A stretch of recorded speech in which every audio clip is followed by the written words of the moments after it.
Kgbbgggbgkk. And I'm Barbara Flimbaugh from Kgbbgggbkk Newscenter. Today, we are covering the story on animal testing, whether it's cruel or whether it's beneficial. But Flimbaugh, what is animal testing? Animal testing is the use of vertebrates, mostly mammals, in the use of experiments. 25 million animals are used annually in the United States. 90% of them are rodents, but 2% are cats and dogs.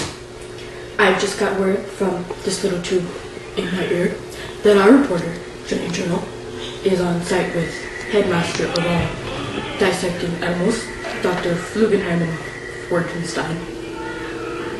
Let's go to the scene. Thank you, Bob, and thank you, Barbara. Now, as you heard, I am the person on action, on news, on scene. I am Jenny Journal. Now, today we are talking with Dr. Bogenstein and Worthenpie. Now, let's go see what he's up to. Come on!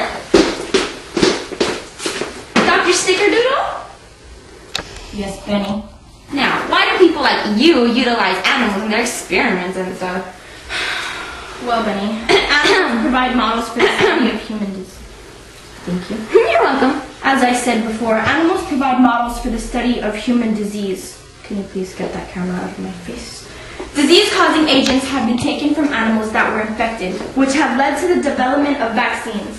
Animals are also used to test and develop new surgical procedures and medical devices. New drugs are tested on animals to test their potential to harm embryos and fetuses, or their potential for causing cancer.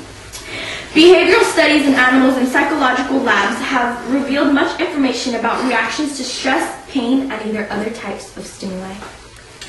Almost all advances you see, Lenny, have been found by working on animals and testing on them in the Healthcare and Human Diseases Department. Some examples that you may have heard of in your daily life may have been vitamins, hormones, vaccines, polio vaccines, and even some cancer treatments. Two very common diseases that are being worked on animals are heart disease and diabetes, which is what I am working on today. Thank you, doctor. Now, I smell something nasty. What are you doing over there? Well, right now, I'm going to take this dog. I will just show you his bottom because some pictures may be too gruesome for viewers. And I'm going to move some of this out of the way. And I'm going to inject him with diabetes. And then back. Oh no. Ew. He doesn't need that. It's fine. Don't worry about it. And then I will go ahead and take my cure and I will put it here. And then in 5 to 10 days we'll see if his diabetes has been cured. And how many animals or whatever you used does it take? As many as we need to use in order to figure out that this cure has worked. Are you sure you did it right? It smells pretty nasty. That is the smell of success. Well, if you say so, Dr. Snickerdoodle.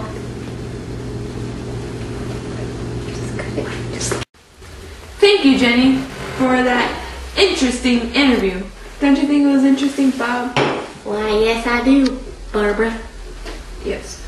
Now, we're going to go on scene with Bob and his interview with some people who don't feel the same as Dr. Warburg-Hyde and Wilkenstein. Bob's on scene now. Let's go to Bob. Interrupt, Bob, but we just got word from Jenny Journal that Dr. Flugenstein and Wertenstein's experiment didn't work as he thought, or as he had smelled earlier. Carry on.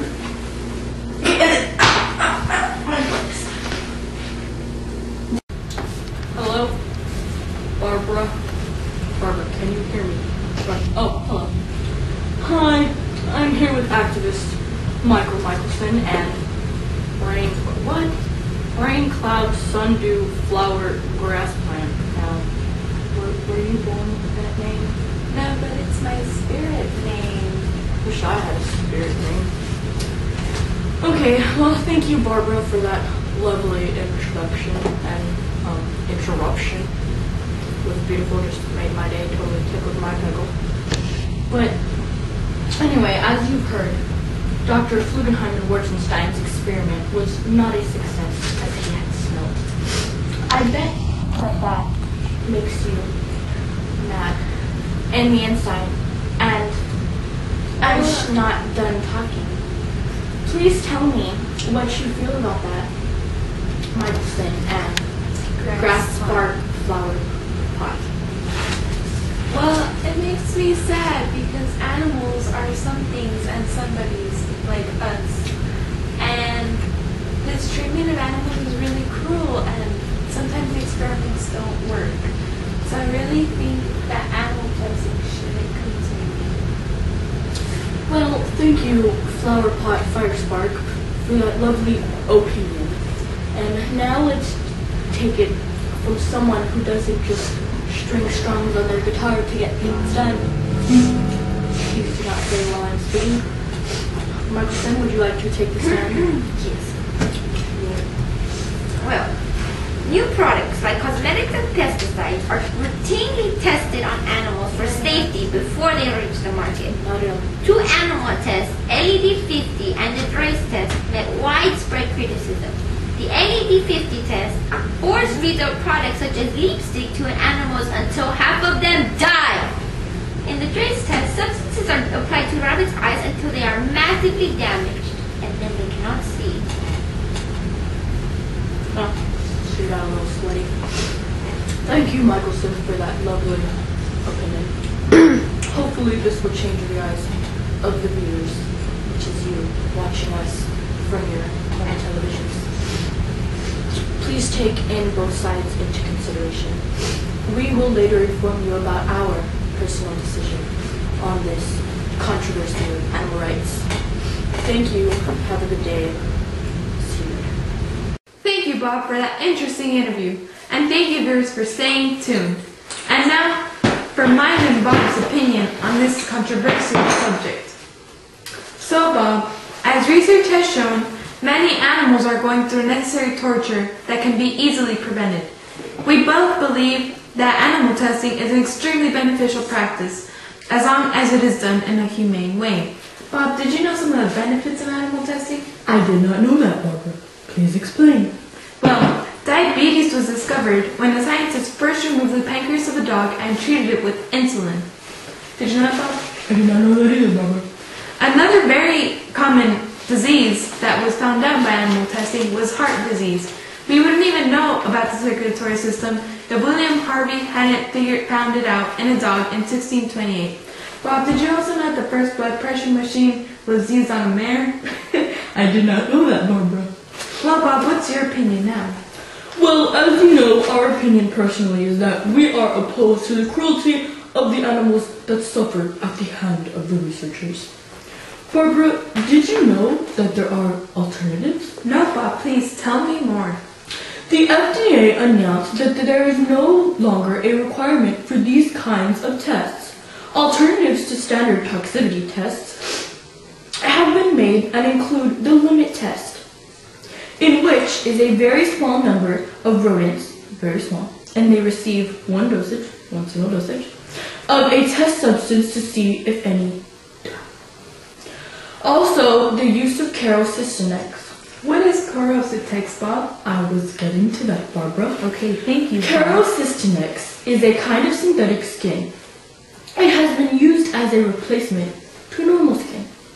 Additionally, some new chemicals have been withdrawn from consideration after computer programmers demonstrated their toxicity with these new skins. Well, how interesting, Bob. Hopefully with these new alternatives in place, we can reduce the number of animals being tortured. So, Bob, any last words? We just want to tell you, viewers at home, that we hope you enjoyed this segment that we had made. And we are glad for you watching and staying tuned through the whole thing. We hope that you make a decision from this information that you have heard, and you can pick a side and stand by it.